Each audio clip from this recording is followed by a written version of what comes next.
جیسے شوہر سے بیوی ملنے کے بعد، ہم بستر ہونے کے بعد جب بیوی غسل کرتی ہے اور نہا کر پاک ہوتی ہے، جب تک یہ عورت اس طریقے پر غسل نہ کر لے تب تک وہ نہ نماز پڑھ سکتی ہے نہ روزہ رکھ سکتی ہے۔ فرمایا کوئی عورت، اور سن لو، کوئی عورت خوشبو لگا کر، عطر لگا کر، میک اپ کر کے گھر سے باہر نکلتی ہے، جب تک وہ گھر نہ آ جائے زانیہ لکھی جاتی ہے۔ سن رہے ہیں؟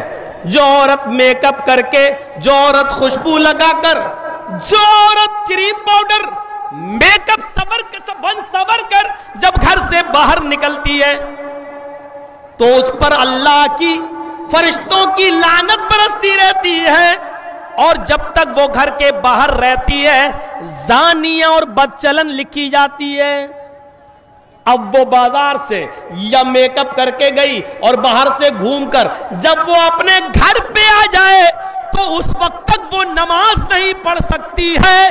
نوٹ کریے، اس وقت تک وہ نماز نہیں پڑھ سکتی ہے جب تک کہ وہ ایسے غسل نہ کر لے، ایسے نہا نہ لے جیسے شوہر سے بیوی ملنے کے بعد، ہم بستر ہونے کے بعد جب بیوی غسل کرتی ہے اور نہا کر پاک ہوتی ہے، جب تک یہ عورت اس طریقے پر غسل نہ کر لے تب تک وہ نہ نماز پڑھ سکتی ہے نہ روزہ رکھ سکتی ہے۔ اب بتائیے ہم اسلام کے اس مشن میں کتنے گھل چکے ہیں؟ بتائیے اسلام کا، ہمارا اور ہماری بیٹیوں کا اسلام کیسا ہے؟ اور اپنے شوہر، اپنے ہسبینڈ کی نافرمانی کرتی ہو۔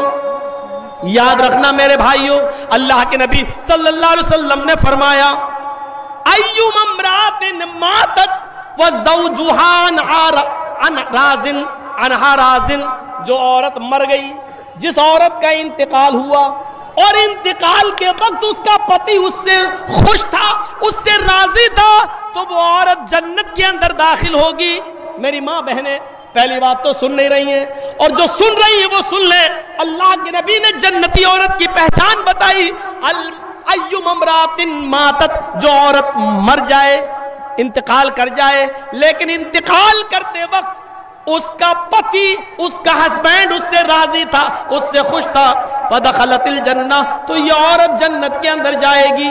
لیکن اس کے الٹے بھی فرمایا کہ جو عورت مر گئی اس حال میں کہ اس کا پتی اس سے راضی نہیں تھا، اس سے خوش نہیں تھا، تو وہ کتنی بڑی نمازی ہو، چاہے تہجد کی نماز ہی کیوں نہ پڑھتی ہو، وہ جنت کے اندر داخل نہیں ہو سکتی۔ چاہے کتنی روزے دار ہو، وہ جنت کے اندر نہیں جا سکتی ہے۔ میرے پیارے ساتھیوں، ہمیں اپنی بیٹیوں کو یہ تعلیم دینا چاہیے، کیا پانی اور رنگ کی طرح ہے، کیا ہماری لڑکیاں، ہماری بیویاں کیا اس اسلام کے مزاج میں پوری کی پوری داخل ہیں؟ کون سی لڑکی ہے جو لپسٹک لگا کے نہیں آئی ہے؟ ذرا دیکھو تو۔ اب آپ کہو گے مولانا کہہ رہے دیکھو تو، جملے بہت جلدی پکڑتے ہو۔ اب دیکھنے کا مطلب یہ تھوڑی ہے کہ نقاب ہٹا کے دیکھیں گے، اور دیکھو کا مطلب یہ بھی ہے کہ آپ دیکھو نہ دیکھو، لیکن جب نقاب ہی نہیں ہے تو اپنے آپ دکھ جائے گا۔ آج کل نگاہیں نیچی کر کے کون چل رہا ہے؟ نگاہیں نیچی کر کے اگر چلیں گے تو ٹکر اور ہوگی۔ اچھا آپ ایمانداری کے ساتھ بتائیے، جلسہ ہو رہا ہے نا، عورتوں کی آواز آ رہی کہ نہیں آ رہی؟ دیکھ رہے ہیں؟ ہم تھوڑی دیر چپ ہو جائیں تو لیڈیز کی آواز یہاں آ رہی ہے۔ سسٹم صحیح نہیں ہے، ان عورتوں کا انتظام اتنی دور کرنا چاہیے کہ ان کی آواز مردوں تک نہیں آئے۔ اپنے مردوں تک کی تو سن نہیں رہی ہیں، آج مولویوں کی سنیں گی؟ نکال دو یہ ذہن سے۔ ایک مولانا صاحب نے خطبہ کیا تقریر میں جمعے میں، تو جمعے کا نماز پڑھ کے بیچارہ آدمی اپنے گھر گیا اور اپنی بیوی کو گود میں اٹھا کے ڈانس کرنے لگا، گود میں اٹھا کے۔ تو بیوی نے پوچھا واہ آج تو کمال کر دیا، جمعہ پڑھ کے گھر میں آئے گود میں اٹھا لیا، آج بڑا رومانس کر رہے ہو، بڑا پیار کر رہے ہو۔ کیا مولانا صاحب نے محبت پہ خطبہ دیا ہے؟ کیا رومانس پہ خطبہ دیا ہے؟ کیا تو آدمی نے کہا نہیں، محبت اور رومانس پہ خطبہ نہیں دیا، مولانا صاحب نے آج خطبے میں بتایا ہے جو سب سے بڑی مصیبت کو خوشی خوشی اٹھائے گا وہ سیدھے جنت میں جائے گا۔ تو ہم تو مصیبت کو اٹھا رہے تاکہ جنت میں چلے جائیں۔ آدمی نے یہ جواب دیا۔ عورتیں چپ نہیں ہو سکتی ہیں، جلسہ جب بھی کرائیے تو عورتوں کا انتظام بہت دور کریے، یہ نہیں سنتی ہیں جلسہ۔ ایک آم کے پیڑ کے نیچے دو عورتیں بہت دیر سے باتیں کر رہی تھی، ایک آم ٹوٹا اور گرا ان کے پاس، وہ چونک گئی ہے یہ آم کیسے ٹوٹ کے گر گیا۔ ایک عورت نے دوسری سے پوچھا یہ آم گرا کیسے؟ دوسری کچھ بتانے ہی والی تھی کہ آم خود بول دیا۔ آم بولا تم دونوں کی باتیں سن سن کے ہم پک گئے اس لیے گر گئے، اتنی دیر سے تم لوگ بول رہی ہو پک پک دھک دھک کر گئے کہ ہم خود پک گئے اس لیے گر گئے۔ اور معاف کیجئے گا، پھر کہہ دیتا ہوں، دو چار نمازیں پڑھ لینے سے، دو چار روزے رکھ لینے سے ہم مسلمان نہیں ہو جائیں گے۔ آپ چاہے کتنا کہتے رہیے کہ میرا نام محمد جرجیس ہے، آپ چاہے کتنا کہتے رہیے کہ میرا نام آصف علی ہے، آپ چاہے کتنا کہتے رہیے کہ میرا نام محمد امین ہے، میرا نام امین الدین ہے، کچھ بھی کہتے رہیے، لیکن اگر آپ صرف جمعے کی جمعے نماز پڑھتے ہیں تو آپ مسلمان نہیں ہیں۔ اگر آپ 2 ٹائم کی نماز پڑھ کے 3 ٹائم کی چھوڑ دیتے ہیں تو آپ مسلمان نہیں ہیں۔ مجھے یہ بتائیے، یہ ایک پول ہے، مان لو یہ بجلی کا ایک پول ہے، کرنٹ بجلی کا ایک کھمبا ہے، اس میں بجلی کے تار دوڑائے جانا ہے، بجلی کے تار لگنا بھی لگے نہیں ہیں، لیکن آپ کو معلوم ہے کہ یہ بجلی کا کھمبا ہے اور بغل میں ایک آم کا پیڑ ہے، اس کے بغل میں ایک آم کا پیڑ ہے۔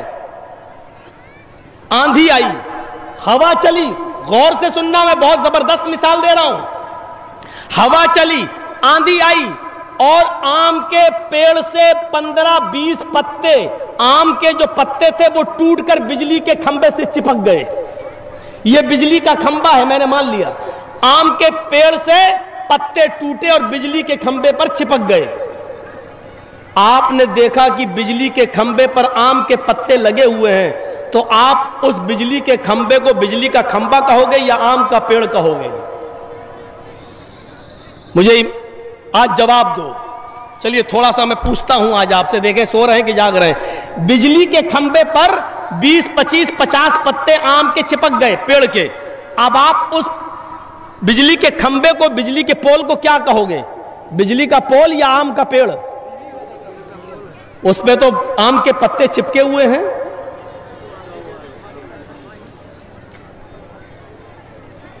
یہی جواب ہے نا؟ 2, 4, 10, 20 آم کے پتے اگر پول پر چپک جائیں تو ان 2, 4 پتوں کے چپکنے سے بجلی کا کھمبا آم کا پیڑ نہیں ہو سکتا ہے۔ تو 2, 4 نمازیں پڑھ لینے اور 2, 4 روزے رکھ لینے سے ہم پکے مسلمان کیسے ہو سکتے ہیں؟ مجھے اس بات کا جواب دیجیے آپ۔ آم کے پیڑ کو آم کا پیڑ تبھی کہا جائے گا جب وہ اپنی جڑ میں بھی آم ہو، اپنے تنے میں بھی آم ہو، اپنی شاخاؤں میں بھی آم ہو، اس پر پتے بھی آم کے ہوں اور اس پر پھل بھی آم کا لگ رہا ہو، تب آپ اس کو کیا کہو گے؟ یہ آم کا پیڑ ہے۔ اسی طریقے سے مسلمان اس کو کہا جائے گا جس کی جڑ بھی اسلام کی ہو، جس جڑ کے تنا بھی اسلامی ہو اور اس تنے پر جو پتے یعنی جو عبادتیں ہوں وہ بھی اسلامی ہوں، اس کا اٹھنا بیٹھنا چلنا پھرنا اور کھانا پینا شادی اور بیاہ سب اسلامی ہو، تب کہا جائے گا کہ یہ مسلمان ہے۔ اور اگر ایسا نہیں ہے تو معاف کیجئے گا، ہم اور آپ بجلی کے کھمبے پر 15, 20, 25, 50 آم کے پتے چپکے ہوئے اس بجلی کے کھمبے کو آم کا پیڑ کہہ رہے ہیں، جو بالکل ہو نہیں سکتا۔ اسی طریقے سے 2, 4 نماز اور 2, 4 روزہ رکھنے والے کو مسلمان نہیں کہا جا سکتا ہے۔ اس مثال کو یاد رکھیے گا۔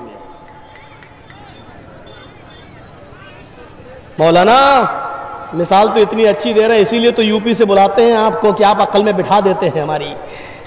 ہاں عقل میں ہم آپ کے بٹھا رہے ہیں، اور یاد رکھنا اگر 2-4 وقت کی نماز پڑھنے والے کو اگر آپ مسلمان سمجھ رہے ہیں تو سمجھ لینا کہ آپ اس بجلی کے کھمبے کو آم کا پیڑ کہہ رہے ہو کہ جس پہ 5-6-10 پتے آم کے چپکے ہوئے ہیں، جو ہو نہیں سکتا۔ یا ایھا الذین آمنوا ادخلوا فی السلم کافہ، اے ایمانو والو تم اسلام کے اندر پورے کے پورے داخل ہو جاؤ۔ تمہارا اٹھنا، تمہارا بیٹھنا، تمہارا لیٹنا، تمہارا سونا، تمہارا جاگنا، تمہارا کھانا، تمہارا پینا سب اسلامی ہونا چاہیے۔ ہم اپنے سماج پر غور کریں، شادیاں ہوتی ہیں، کیا یہ اسلامی ہیں؟ ایک ایک لڑکی کی شادی میں لڑکے والوں کی طرف سے 150 آدمی، 200 آدمی، اور ہمارے علاقے میں چلے جاؤ تو 400 آدمی، 500 آدمی باراتی۔ اور بڑے بڑے شہروں کا جائزہ لیں تو کھانے پینے کا سسٹم کھڑے ہو کر، آپ کے علاقے میں ہوتا کہ نہیں ہوتا ابھی ہمیں نہیں معلوم، لیکن ہمارے بڑے بڑے شہروں میں چلے جاؤ، لکھنؤ میں، کانپور میں، دلی میں، بمبئی میں، بڑے بڑے شہروں میں شادیوں میں بارات، بفر سسٹم، کھانے کا سسٹم۔